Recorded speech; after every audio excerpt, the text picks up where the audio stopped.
Brought to you by TechnoSpark 20 series smartphones.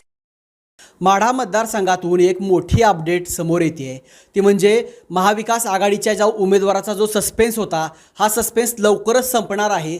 Dhairyasheel Mohite Patil यांनी शरद पवारांची भेट घेतलेली आहे। मुंबई येथील सिल्वर ओक या निवासस्थानी गुप्त बैठक ही शरद पवारांची आणि धैर्यशील मोहिते पाटील यांची झालेली आहे। जवळपास 1 ते 1.5 तास त्यांची अनेक विषयांवरती चर्चा झालेली आहे आणि लवकरच शरद पवार महाविकास आघाडीचा उमेदवार जाहीर करतील।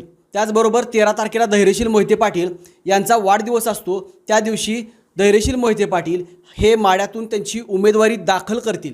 धैर्यशील मोहिते पाटील हे सध्या भाजपमध्ये सक्रिय आहेत। त्याचबरोबर रणजितसिंह मोहिते पाटील हे देखील भाजपचे विधान परिषदेचे सदस्य आहेत। त्यामुळे त्यांना काही अडचणी आहेत, त्यामुळे ते लवकरच आपला निर्णय जाहीर करतील।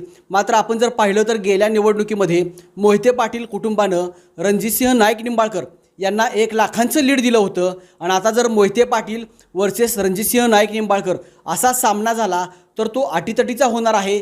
महायुतीला तो अडचणीचा ठरणार आहे। आपण काही दिवसापूर्वीच पाहिलं होतं की जयसिंह मोहिते पाटील यांनी सांगितलं होतं की आम्ही तुतारी घेणार आहोत, शरद पवारांची भेट घेणार आहोत। यावरती धैर्यशील मोहिते पाटलांचं मौन होतं। ते प्रचार करताना दिसत होते, त्यांचा गावभेट दौरे घेताना दिसत होते। धैर्यशील मोहिते पाटलांना तुतारी घेण्याचा आग्रह करण्यात येत होता आणि त्यातूनच कुठंतर धैर्यशील मोहिते पाटील यांनी शरद पवारांची भेट घेतली आहे आणि येणाऱ्या 2 दिवसामध्ये माढा मतदारसंघामध्ये एक मोठा राजकीय भूकंप होणार आहे आणि यामध्ये धैर्यशील मोहिते पाटील काय निर्णय घेत आहेत, तुतारी हातात घेत आहेत का, ही गोष्ट स्पष्ट होणार आहे।